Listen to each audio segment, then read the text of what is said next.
Sinigang na manok. Tuloy-tuloy ang ulan at malamig sa paligid. Tama-tama ang aking luto na sinigang na ito. Sinampalukang manok o sinigang na manok.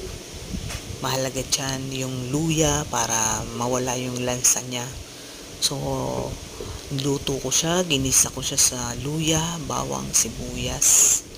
At inilagay ko na yung manok. So, kailangan sangkutsahin. Mga 10 minutes siyang sinasangkutsa upang maluto ang manok. Kaya yan, nilagyan ko siya ng sabaw. At nilagyan ko siya ng sinigang mix, no? Yung sinampalukan na mix. Okay. At yan, napakasarap ng lasa niya. Super asin, no? Kasi yung isang sachet na maliit ay inubos ko. Kaya napakasarap niya.